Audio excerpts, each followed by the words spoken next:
You know Drew Curtis very well. Friend of the show. Friend of the show. I've been a fan of Farked since we used to have him on weekly on the old screensavers.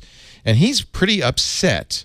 There's a couple of things going on. He's pretty upset because Google has blocked him from having ads. Now it turns out he's not alone in this. What's going on, Mike? He's so Drew Curtis, of course, with Fark. Basically, there was a story from years and years ago that contained a photograph, which after a little bit of digging, they found was a photograph of a fully clothed adult. I'll show you the picture. It was I think flagged, it's in the Fark story. Totally if I can acceptable find it. picture. Yeah. It was flagged as child pornography, and so they simply stopped payment for his advertising for weeks.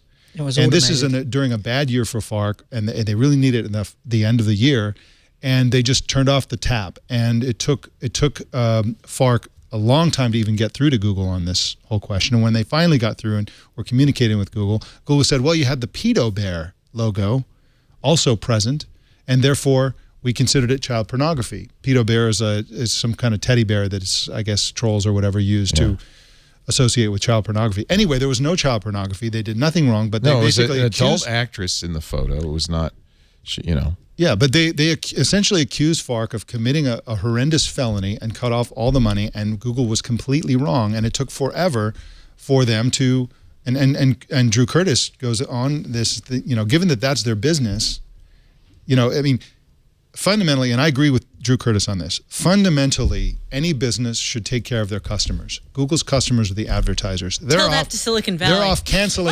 They're off canceling drone programs and building self-driving cars and all this stuff. Meanwhile, their customers are sitting there being burned and accused of felonies. Well, we've heard this story again and again and again in various So here's the guises. problem I have with this. It's automated. I think these people are incredibly foolish for running such a stupid business, right? If you think... So if your sole revenue, so what they've effectively done is outsourced their advertising to Google. And so they're completely dependent on Google as their only revenue source. That is the dumbest thing you can do to your business. And in hindsight, they have no human contact with their sole source of revenue. No one to talk to. That is a huge problem. So my problem That's a here good is point. you outsourced He's a not critical alone. part of your business. A lot of companies, a lot of sites do this. But none of them are actually Including thinking a bunch about... of Macedonian teenagers. Now, sure, clearly he has accepted that risk. Now, there are certain parts of your business that it is wise to outsource, right? And they are things like cleaning toilets and emptying rubbish bins and washing the windows because they do not impact. But if you give away a key part of your business, that is literally where the money comes from to another company, you have put yourself at risk to the platform. That's a good and point. this goes over and on and on. Now, when we built the business that we run or that I run at Packet Pushers, we deliberately do not run on Google Ads because I would not want to have my business at someone else's beck and call. But this happens all the time. Look at the newspapers that use Facebook as a publishing platform. It's not unusual. And they're still not smart enough to work out that they need to own the relationship with their clients, right? Their customers are the people who read it, but your clients, and what they're saying is, we'll let Google or Facebook go and find clients and bring us money because we can sack our advertising people or if you give away your revenue... Don't put your monetization in the hand of a bot. But all anybody else, right? At least it's Google. You look at someone like Time, they just signed a 3-year deal for $100 million with Outbrain and I think, you know these guys? Yeah, Outbrain and Taboola. Yeah. Wow. These are the this is how Time Magazine's monetizing? Yeah, around the web stories that you see at the bottom of every web article. You might also be interested in belly fat. These, once you see them everywhere. They take you to these, they seem editorial, they take you to these quasi-editorial They're horrible click farms, and then they try and sell you something. And this is how a lot of really highbrow journalistic sites are maintaining their websites. You know what bugs me? Google AMP which is the idea of Google AMP was to speed up loading on mobile platforms by eliminating disgusting ad tech, elaborate, JavaScript, punch the monkey things to pre-cache content so it loads instantly and it works really well. And Google's made a deal with Outbrain and Taboola so that content will load very fast too. And unfortunately, it looks like it's native advertising. It looks like content.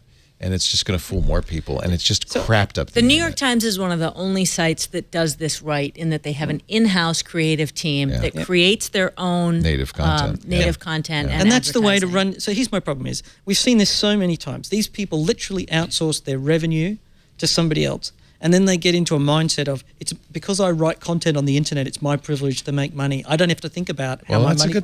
Right? You know, Greg? Dumbass business models with dumbass people, and Drew, you get a I'm dumbass sorry, but you're a dumbass. Yep. Well, but that doesn't mean that... Well, it sounds better when you say dumbass. Yeah. Yes. Greg says it, he Much calls better. it like it is, but it sounds kind of highbrow. But we still need to blame Google. I mean, Google, it doesn't make Google... Well, that's Drew's point of view is, well, this is Google's business. Why are they screwing me and not just me? Why is he using Google instead of some other ad tech company? Why didn't he, as soon as his revenue stopped coming, why didn't he just switch ad tech providers? No idea. I don't know anything about his business. Why blame Google or how many employees he has or how they work or what their model is. I don't know anything about his business. But I do know that Google makes a fortune from not employing human beings to provide tech support to their customers. And I don't like the sound of that. We all then don't say use how Google. disruptive. Don't kick Google. That's legit. There's over Thank 250. God there's Yahoo. Yeah, but Yahoo uses a company you can count on back But when there's it's called 250 ad tech companies in the back end, like those disgusting names that you just mentioned, who should have been able to instantly go and say, no money coming from Google, go to another company, put their ads on my... If that's where his revenue coming from... Right? And what he should be doing right now is he should be out there working on a business strategy to start selling advertising on himself and doing direct deals with companies to put ads on his site so that he owns his business, and stop whining about, oh, Google didn't give me all the money that I earned. And those pedophiles need to stop whining about they shouldn't have gone to Best Buy.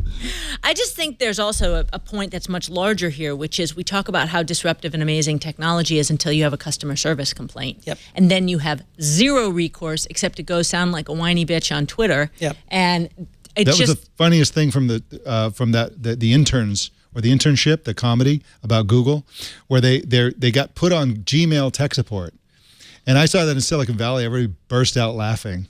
Because there's no phone number to call when your Gmail doesn't work. That's so funny. Why do we all rely on Gmail? Same problem. Same problem. My email's down. Who are you going to call? Exactly. And, that's why most companies are choosing Office 365. So enterprise IT, they don't use Google for that exact reason, which is why Google, of course, now has an enterprise people who would actually, but anyway. I just think that, I really think that the mistake that people make is, just because I managed to write something and publish it on the internet, I have a right to make money. You do not. Right? You have to write content that people actually want to read, and if you want to monetize it, you have to understand what making money is all about, and that means a sales force and selling it and managing sales. Or at the very least, diversification of income streams. At the very least, if that's a 15-year-old business model in 2001, you could publish something and money would come teeming out of the sky. This is 2017. Media companies of any sort need to grow up. So Drew Farked himself, is what you're saying. I don't know Drew, and I don't know what Farked does, but I know how the business model works. I apologize, Drew, but he's right. We still love you, Drew.